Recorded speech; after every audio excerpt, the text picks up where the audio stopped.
तो हेलो दोस्तों, नमस्कार। आप सभी का हमारे यूट्यूब चैनल पर स्वागत है। यदि आप लोग क्लास 12th हिंदी स्टूडेंट हैं और 22 फरवरी 2024 को बोर्ड परीक्षा देने वाले हैं, तो आज का वीडियो आप सभी लोग के लिए बहुत ही ज़्यादा महत्वपूर्ण होने वाली है। क्योंकि यदि आप लोगों ने अभी तक क्लास 12th की हिंदी में जो आपके महत्वपूर्ण लेखक एवं कवि का जीवन परिचय लिखने के लिए आता है, उसे यदि आप लोगों ने अभी तक तैयार नहीं किया है, तो कौन सा आपको तैयार करना है वो मैं आपको बताऊँगा और साथ ही में उसका पूरा सॉल्यूशन मैं आपको इस वीडियो के अंतर्गत बताऊँगा। तो इसीलिए आप लोग वीडियो को शुरू से लेकर के अंतिम तक देखिएगा। और साथ ही में यदि आपको वीडियो पसंद आए तो वीडियो को लाइक और चैनल को भी सब्सक्राइब कर दीजिएगा। तो हम लोग यहाँ पर महत्वपूर्ण लेखक एवं कवि के बारे में बात कर रहे थे। तो जो महत्वपूर्ण लेखक होते हैं, कौन-कौन से आपको तैयार करने हैं वो भी मैं आपको बता दूँगा और साथ ही में कवि के बारे में भी बताऊँगा। तो यदि हम लोग महत्वपूर्ण लेखक की बात करें तो इसमें आपको 2 महत्वपूर्ण जीवन परिचय होते हैं, इनको आपको तैयार करना होता है। पहला आपका हो जाता है वासुदेव शरण अग्रवाल का, इसे हम लोग पहले ही कर चुके हैं। और दूसरा आपका होता है हजारी प्रसाद द्विवेदी का।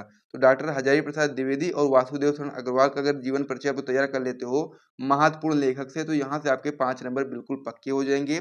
फिर हम लोग इसमें बात कर लेते हैं महत्वपूर्ण कवि के बारे में। तो महत्वपूर्ण कवि में भी मैं आपको यहाँ पर 3 जीवन परिचय बताने वाला हूँ। और यदि आप लोग यहाँ से यानी कि लेखक से 2 याद कर लेते हो, कवि से 3 याद कर लेते हो, तो यहाँ से इस वाला जो क्वेश्चन होता है महत्वपूर्ण लेखक एवं कवि का, इससे आपके 10 नंबर बिल्कुल पक्के होने वाले हैं। तो महत्वपूर्ण लेखक का जीवन परिचय मैं पहले ही करवा चुका हूँ, वासुदेव शरण अग्रवाल और डॉक्टर हजारी प्रसाद द्विवेदी का। तो यदि आप लोगों ने अभी तक उसे नहीं देखा है तो आप हमारे चैनल में विजिट करके उसे देख सकते हैं।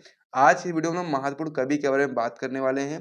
तो महत्वपूर्ण कवि में आपका जो सबसे पहला नाम आता है वो आपका आता है जयशंकर प्रसाद का। तो सबसे पहले हम लोग जयशंकर प्रसाद के जीवन परिचय को यहाँ पर देखने वाले हैं। तो चलिए हम लोग वीडियो को शुरू करते हैं और जयशंकर प्रसाद जी का जो जीवन परिचय होता है किस प्रकार से आप लोग बताएंगे, जीवन परिचय आप लोग हो सकते हो साहित्यिक परिचय, वो आइए समझ लेते हैं। तो क्वेश्चन आपका इस प्रकार से आता है कि निम्नलिखित में से किसी कवि का साहित्यिक परिचय देते हुए उनकी कृतियों, प्रमुख कृतियों पर प्रकाश डालिए। इसमें आपको 3 जीवन परिचय दिए जाएंगे, 3 में से आपको एक करना पड़ेगा। जैसे कि मान लीजिए आपको यहाँ पर दिए जाते हैं जयशंकर प्रसाद, महादेवी वर्मा और कह सकते हैं प्रताप नारायण मिश्र। इस प्रकार से आपको 3 दिए जाएंगे, 3 में से आपको एक करना होगा।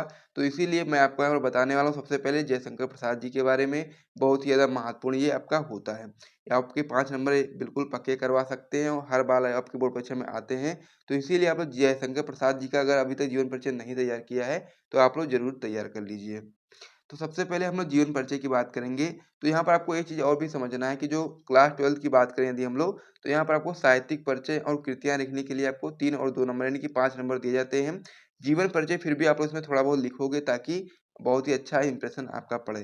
तो जीवन परिचय में सबसे पहले आप लोग यहाँ बताओगे कि जयशंकर प्रसाद का जन्म 30 जनवरी सन 1889 ईस्वी में काशी के धनी परिवार में हुआ था। यानी कि जीवन परिचय में आपको ज़्यादा लिखने की आवश्यकता नहीं है। कुछ मेन चीज़ें जो हैं, मेन पॉइंट हैं, उन्हीं को केवल लिखने की आवश्यकता है। बाकी जो चीज़ें होंगी वो हम लोग साहित्यिक परिचय और रचनाएँ में लिखेंगे, क्योंकि साहित्यिक परिचय को लिखने के लिए आपको 3 नंबर और रचनाएँ लिखने के लिए 2 नंबर दिए जाते हैं। तो यहाँ से सबसे पहले आपको यहाँ पर जिस भी कवि या फिर लेखक का जीवन परिचय आप लोग लिख रहे हो, उसका आपको जन्म और साथ ही में जन्म तिथि और साथ में जन्म स्थान आपको पता होना चाहिए, ठीक है? तो ये चीज़ आपको यहाँ पर याद रखना है।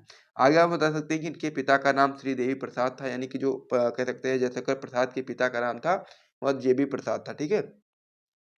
फिर आप लोग इसमें आगे बताएँगे कि प्रसाद जी का सारा जीवन संघर्षों में बीता, यानी कि जो प्रसाद जी थे, उनका सारा जीवन संघर्षों में बीता, क्योंकि बहुत ही कम समय में ही यानी कि जब ये बाल्य अवस्था में ही थे, तो इनके पिता की और उनके भाई की भी मृत्यु हो गई थी। तो इसीलिए प्रसाद जी का जो सारा जीवन था वो संघर्षों में बीता और कठोर परिश्रम और संघर्ष के कारण वो क्षय रोग के शिकार हो गए और अंततः 14 जनवरी सन 1937 ईस्वी में केवल 48 वर्ष की अल्प आयु में परलोकवासी हो गए। तो इस प्रकार से जीवन परिचय में आपको इतना लिख दोगे तो आपको पूरे मार्क्स मिलेंगे। जीवन परिचय में आपको इससे ज़्यादा लिखने की ज़रूरत नहीं है, क्योंकि नंबर आपको साहित्यिक परिचय और रचनाएँ लिखने के लिए मिलती हैं। ये तो आप इस प्रकार से लिखोगे ताकि आपका अच्छा इंप्रेशन पड़े और आपके नंबर इम्प्रूव हों। तो इसे आप समझ गए होंगे। तो चलिए हम जयशंकर प्रसाद जी के साहित्यिक परिचय को देख लेते हैं। तो यदि हम लोग साहित्यिक परिचय की बात करें तो उसमें हम बता सकते हैं कि जयशंकर प्रसाद जी की आधुनिक हिंदी साहित्य की गौरवपूर्ण विभूति है, यानी कि जयशंकर प्रसाद जी की जो आधुनिक हिंदी साहित्य की गौरवपूर्ण विभूति हैं। और आगे आप बता सकते हैं कि ये छायावाद के प्रवर्तक, उन्नायक और प्रतिनिधि कवि, यानी कि छायावाद जो है इसके प्रवर्तक, उन्नायक और प्रतिनिधि कवि हैं आपके जयशंकर प्रसाद जी। आगे आप बता सकते हैं इसमें कि प्रसाद जी ने अपने काव्य में मानवीय मूल्यों की प्रतिष्ठा की है, यानी कि जो उन्होंने काव्य लिखे उनमें अपने मानवीय मूल्यों की प्रतिष्ठा की है। और प्रसाद जी ने सौंदर्य और प्रेम के गायक कवि व आध्यात्मिक सौंदर्य के उपासक हैं, यानी कि जो आपके प्रसाद जी हैं वो आध्यात्मिक सौंदर्य के उपासक हैं, ठीक है। आगे आप बता सकते हैं कि उनके सौंदर्य प्रेम में सूक्ष्मता और कोमलता की अभिव्यक्ति हुई है, यानी कि जो उनके सौंदर्य प्रेम है उसमें क्या है, सूक्ष्मता सूक्ष्मता और साथ ही में कोमलता की अभिव्यक्ति हुई है। और वे जीवन की पहेली को अपने चिंतन द्वारा हल करना चाहते हैं, यानी कि उन्होंने अपने काव्य के द्वारा दर्शाया कि वे जीवन की पहेली को अपने चिंतन के द्वारा हल करना चाहते हैं। और यही प्रायः उनके काव्य का विषय होता है। और वे एक आशावादी कवि हैं, दुख और निराशाओं का निराकरण ही अपने जीवन का लक्ष्य मानते हैं, यानी कि जो विजय शंकर प्रसाद जी हैं वे आपके एक आशावादी कवि हैं और दुख और निराशाओं का जो निराकरण ही वह अपने जीवन का लक्ष्य मानते हैं। तो इस प्रकार से साहित्यिक परिचय भी आप समझ गए। अब हम लोग उनके रचनाओं के बारे में बात कर लेते हैं। तो यदि हम लोग जयशंकर प्रसाद जी की रचनाओं के बारे में बात करेंगे तो बहुत ही ज़्यादा आपको इंपॉर्टेंट चीज़ें यहाँ पर मिलने वाली हैं। सबसे पहले हम लोग यहाँ पर लिखेंगे कि प्रसाद जी ने काव्य, नाटक, कहानी, उपन्यास, निबंध आदि साहित्य के समस्त अंगों को अपनी लेखनी से समृद्ध किया है, यानी कि हर एक कह सकते हैं कि बहुत सारे उन्होंने क्या किया है, समस्त अंगों में बहुत सारे लेखनी की है और जिससे उन्होंने हिंदी साहित्य को समृद्ध किया है। तो इस प्रकार से आपका हुआ था। सबसे पहले आप इस प्रकार से हेडिंग लगा लगा के सारी चीज़ें बताओगे। सबसे पहला आप बताओगे कि उन्होंने कौन सी काव्य रचना की है, तो काव्य रचना में आप बता सकते हैं हेडिंग लगा के चित्राधार, कानन कुसुम, झरना और साथ ही में आपका यहाँ पर है लहर, आंसू, कामायनी। तो इस प्रकार से जयशंकर प्रसाद जी उन्होंने काव्य रचना में इतनी सारी रचनाएं की हैं और भी की हैं, लेकिन यहाँ पर बस आपको ज़्यादा लिखने की आवश्यकता नहीं है, 4-5 रचना लिख दोगे तो फिर आपको वहाँ पर मार्क्स मिलेंगे। फिर आपका इसमें नाटक है, नाटक में बताएंगे आप कल्याणी, ध्रुव स्वामिनी, स्कंदगुप्त, अजातशत्रु आदि नाटक भी उन्होंने लिखे हैं। कहानी की यदि हम लोग बात करेंगे तो कहानी में आकाशदीप हो गया, इंद्रजाल हो गया, प्रतिध्वनि हो गई, आंधी हो गई, छाया हो गई, तो इस प्रकार से कहानी भी हो जाती है। अब ये जो कह सकते हैं रचनाएँ हैं, ये आपके लिए बहुत महत्वपूर्ण इसलिए भी हैं क्योंकि आप लोग जीवन परिचय में तो इसको करते ही करते हो, साथ ही में ये अलग से बहुविकल्पी में भी प्रश्न बनते हैं कि चित्राधार के कह सकते हैं कि चित्राधार के रचनाकार कौन हैं? या फिर पूछ ले आपसे झरना के रचनाकार कौन है? लहर या फिर आंसू की पूछ ले या फिर कर्नाटक में ध्रुव स्वामिनी, स्कंदगुप्त, अजातशत्रु इस प्रकार के क्वेश्चन आपके बोर्ड परीक्षा में बनते ही बनते हैं। तो इसे भी आपको समझ लेना है। फिर हम लोग बात करेंगे अगर अगर जयशंकर प्रसाद जी के उपन्यास रचना की, तो इसमें आप बता सकते हैं कंकाल, तितली, इरावती जो कि अपूर्ण है, वो आपके जयशंकर प्रसाद जी के उपन्यास है।